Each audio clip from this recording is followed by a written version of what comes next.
welcome to the Run on True Sports TV. My name is Esfandiar Baraheni, and man, we have an extremely special guest. I've been following this guy's career for a while. When he would make skits about Jamaican moms in his basement. I'm not sure if it was your basement, by the way, but it was my basement. It was your basement. Now he has one of the biggest podcasts in Toronto, the Extra Gravy podcast. This is my man, that dude McFly, Marlon Palmer. How you doing, man? I'm good, man. How are you? I'm good as always. Good as you can be, right? Right? Yeah. Yeah.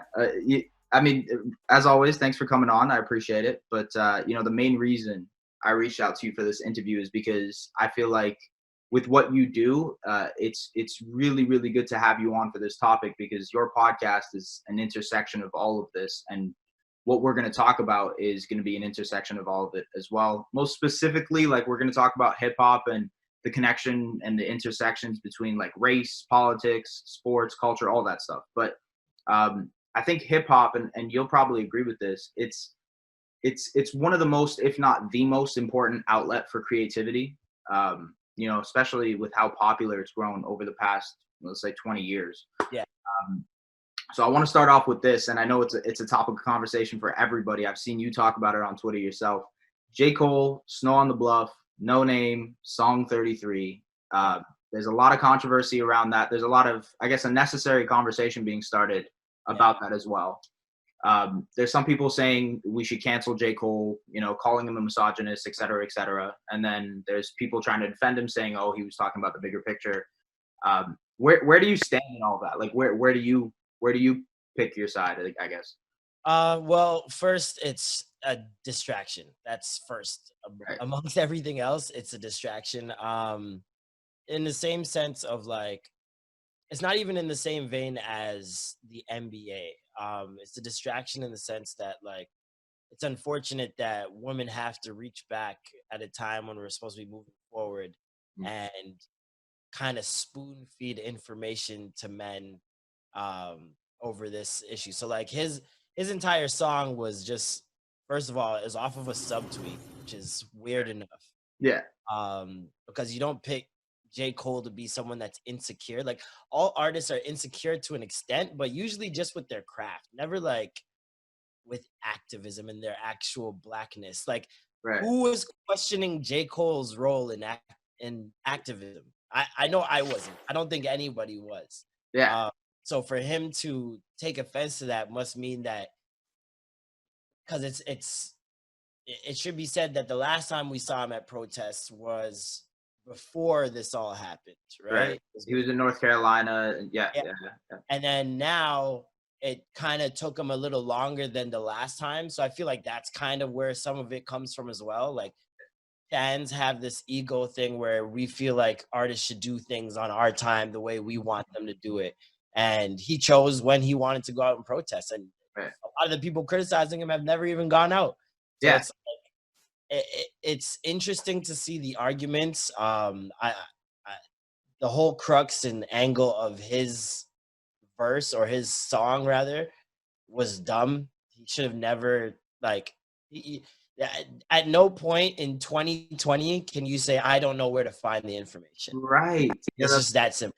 It'd be different if we're on dial-up internet still. You know what I mean? Like, it's 2020. You're rich as you not only have the ability to go on the internet, you have the ability to get books you want probably quicker than any of us if you really wanted them.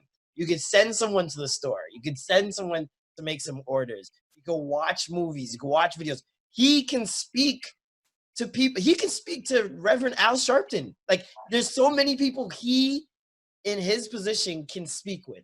Right. And yet you chose to tell a woman, a black woman, a dark-skinned black woman at that, oh no, watch how you say it. Right. Like, you can't tell people who are the most oppressed in society how to hurt and how to express that hurt. Absolutely. Right. And I feel like J. Cole, of all people, he's such a smart guy, man. Like, he's such a wise beyond his years. But then he tried to act stupid in the song. Like, I don't know. You got to help me. You got to walk me through it. And then afterwards, he tried to act stupid. Right. Like, in going on Twitter and saying, I stand by my words, first of all, you sound ignorant. You Right. sound like someone that's not what you said in the song, someone who's willing to learn. If Mhm. you're standing in your ways, even though people are telling you no, Right. it's not like it's not okay to be like, I stand by my opinion, and then say, y'all don't even know who I was talking about. And then name the person we were talking about in Right. Right. the very next tweet. It's Yeah. like there's a clone of J. Cole that's just not operating the Right. way J. Cole would normally act. And it's just Yeah. very It's like he had that dual personality in his album. It's like it's that yeah, guy that's it's jumping the in. other one. It's the other guy, man. Yeah, yeah, yeah. It's No, weird, right? you were spot on with the, like everybody's been saying it, and I feel like we've had to say this every week to someone. Like, read the room, like understand where people are at emotionally, you know. And J. Cole didn't do that. Also, like, No Name smoked him in a minute, like, Under a minute, she just yeah, dismantled everything he said. Because what she did, which was the best thing I think, was continue to bring up the victims' names. You mhm, know what I mean? Continue to say, this is where our focus should be. You know what right, I mean? And it was very smart on her part because even in speaking about reading the room, just the day before there was gender wars right, on the timeline. You know what I mean? Like yeah, people were going at each other for everything. So it's like for you to now come out and say this, especially with the colorism as a topic right now, heavily, yeah, and you're a light skinned man going after a dark skinned woman, it right. just looks horrible, bro. And I seen someone say, "Isn't his mom white?" And I was like, "Okay, all right, now this is good. It's gonna go to another place. It's gonna Right. go to another place that it didn't need to be at."